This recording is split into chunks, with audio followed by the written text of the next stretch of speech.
اللہ اکبر اللہ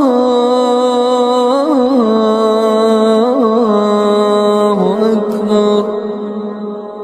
اذان ایک زبردست دعوت، ایک فصیح و بلیغ اعلان، relayed 5 times a day across the globe۔ یہ مکی دور میں نہیں تھی۔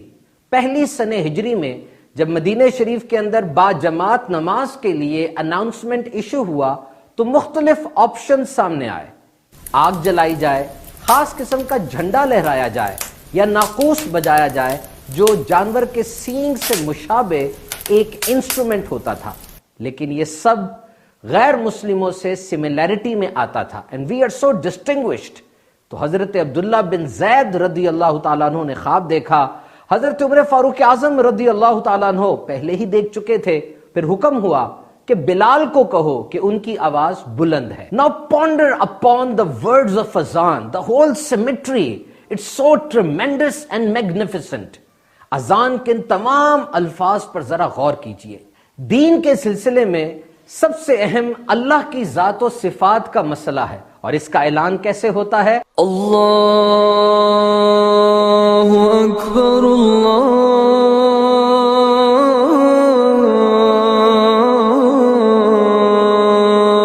اکبر۔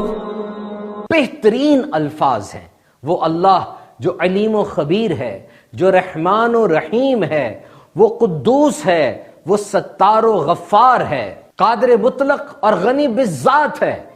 اور پھر اس کے بعد اشہد ان لا الہ الا اللہ، یعنی میں گواہی دیتا ہوں کہ اس کے علاوہ کوئی عبادت کے لائق نہیں۔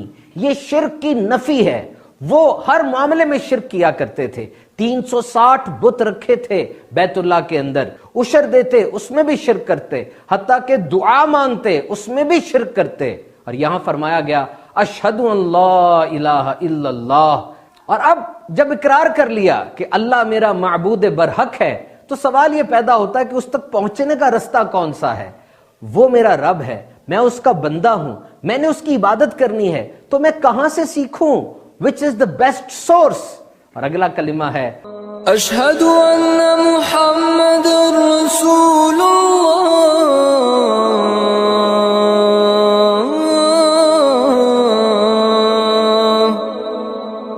کتنی بہترین رہنمائی فرما دی۔ قرآن مجید میں آیا جس نے رسول کا حکم مانا اس نے اللہ کا حکم مانا۔ اور یہاں ہمارے لیے ایک بہت پیارا درس ہے۔ دیکھیے، اگر اذان صرف اللہ کا ذکر ہوتی تو اشہد ان لا الہ الا اللہ پر بات ختم ہو جاتی۔ اگر اذان صرف نماز قائم کرنے کے لیے دی جاتی، حی علی الصلاۃ پر بات ختم ہو جاتی۔ لیکن یہاں ایک کلمہ ہے جو بھی ہم نے سنا، اشہد ان محمد الرسول اللہ، میرے آقا علیہ الصلوۃ والسلام کا ذکر ہے اس میں۔ اور اس پوری کائنات میں کوئی ایک مائکرو سیکنڈ بھی ایسا نہیں گزرتا جب اذان کا یہ کلمہ گونجتا نہ ہو۔ سب سے پہلی اذان انڈونیشیا میں ہوتی ہے اپروکسیمیٹلی 5:30 بجے صبح، اور اس کے مشرقی جزائر سے مغربی جزائر کی طرف آتی ہے۔ پھر اذان فجر یہ ملیشیا میں داخل ہوتی ہے، وہاں سے پھر یہ انڈو پاک کی طرف آتی ہے۔ سری نگر میں سیالکوٹ میں اذان فجر کا وقت ایک ہی ہے۔ یہاں سے پھر حرمین طیبین سے آگے لیبیا اور پھر بحیرہ اوقیانوس کے اوپر 9.5 گھنٹے کا سفر طے کرتی ہے۔ اور اس کے بعد ابھی یہ سفر ختم نہیں ہوتا، انڈونیشیا میں ظہر کی اذانوں کا وقت شروع ہو جاتا ہے، وہ پاکستان تک نہیں پہنچتی، عصر کی صدا بلند ہو جاتی ہے۔ یعنی ایک لمحہ بھی ایسا نہیں جب ہمارے آقا صلی اللہ علیہ وسلم کا نام پاک اس فضا میں نہ گونجتا ہو۔ اور اب جب عقائد کی بات ہو گئی تو عبادات میں سب سے اہم ترین حی علی الصلاۃ، آؤ نماز کی طرف۔ وہ نماز جو دین کا ستون ہے۔ قرآن مجید میں تقریباً 700 بار جس چیز کی ہدایت کی ہو، جس چیز کے بارے میں مینشن کیا ہو، کتنی اہم وہ ہوگی۔ اور یہی نماز ہے جو بے حیائی اور بری باتوں سے روکتی ہے۔ اور پھر یہ نماز کس طرف لے کر جائے گی؟ حی علی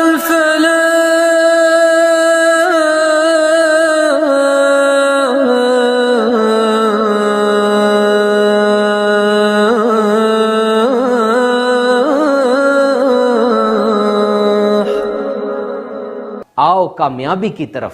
آپ تو کامیابی ڈھونڈتے ہیں نا؟ میٹرک کے بعد کیا کورس کروں تو کامیاب ہو جاؤں گا، کورس کرنے کے بعد کیا نوکری کروں تو کامیاب ہو جاؤں گا۔ ہر بندہ کامیابی کی تلاش میں ہے، اور یہ دن میں 5 بار صدا لگائی جا رہی ہے، آؤ کامیابی کی طرف، حی علی الفلاح۔ تو دیکھیے کتنا کمپریہنسو اور زبردست پیغام ہے اس اذان میں ہمارے لیے۔